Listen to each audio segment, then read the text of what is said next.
nowadays the best way to get a good security is actually to outsource it.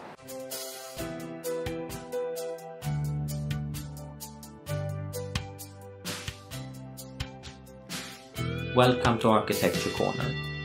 Today's guest, Greger Wikstrand and Jesper Kråkhede, will talk about if you can trust your security organization and your security solutions. Greger and Jesper, welcome.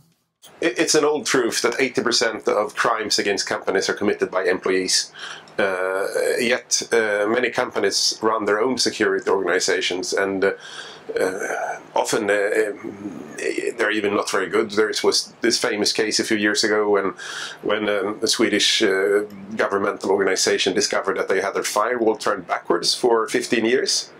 Can you really trust your own employees to be skilled enough and have your interest at heart when they handle security?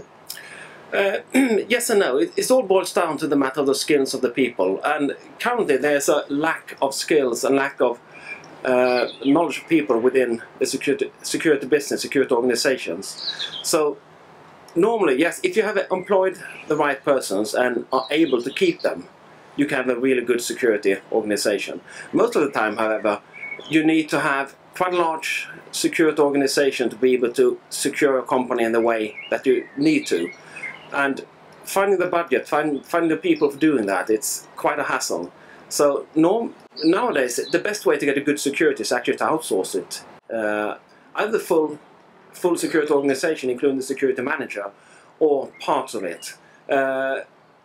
Biggest hurdle from that is if you outsource to several companies, you could actually get several companies competing for next assignment within security, and actually that creates vulnerabilities. Mm. So we have this old thing about having your own data center or server room, or even a server under your desk. And obviously, if you have one room with a set of servers and maybe not even 24/7 staffing, if you compare that to the big cloud vendors which have so many clients they're serving from the same place, obviously they can afford a lot more security. Mm. They absolutely can do, and not only security from a confidentiality point of view, but also from availability point of view. They can have redundant servers, redundant data centers. What you get in security from that point of view, you obviously lack in flexibility most of the time. One problem, however, is the issue of backups, and be able to move from one data center, one cloud vendor to another. Mm. I had a case with a client recently when we look at the business continuity processes, and it turned out that if there was a problem with that cloud vendor, they would lose all access to all data, including all the data in itself if the client went out of business. So we devised a way to have a copy each night of all their servers sent to another location. Yes, yes. So there was a time a few years ago when there was some problem with Amazon, and the whole service was out for a little time, right? Mm-hmm. Caused but because there's only one component that is not redundant. Mm-hmm. Yeah, it's quite common actually, and you actually get quite dependent on your internet access. So if you're still building your organization around one internet access to the data center or internet access in full, you could actually turn out to be in a situation where you have to trust the ISP, or even worse, trust the building's facility manager that the internet access actually is up and running. Yes. So I was working with a company that did have two internet providers, but for some reason they had managed to have a cable between the providers that wasn't redundant, and that was cut off, mm-hmm. physically cut off. Yep. And that caused loss of internet connectivity for half a day. Mm-hmm. There are so many hurdles while we're using two internet providers. A few years back, I investigated a case where they had a redundancy. Actually, they ordered redundancy from two different internet providers. The problem was that the one provider bought the service from the other one. Oh. So they're actually paying twice for getting the same cable. Yes. So, but then it gets down to nitty-gritty. Then you're going to start asking about the cables. How thick is the cable? What is the insulation around it? What is the pipe around it? And then you're so much into the fine details of it that you're not really buying a service at all. Yeah, most of the time, yes. When we look at how do you buy a service, it all boils down to how do you put down your requirements. And you should make sure, it's quite easy, make a requirement. This should be this cable should not be used by some other vendor for this type of service. So when we go back to the availability of cloud providers, I think you had a very interesting point there about maybe they are available, but your office isn't, so it won't help you. But at least your customers can still buy on your online shop and so on, so at least something happens. Yeah. But you can't serve the orders. But you can have a question in your request for proposal where you ask for what is the level of availability that you guarantee. But on the other hand, you can have a question where it says, okay, we think that in order to have high availability, you need to have backup power. How much backup power do you have? What is your secondary backup power? How much diesel do you have in the tanks? And I've seen that kind of questions as well.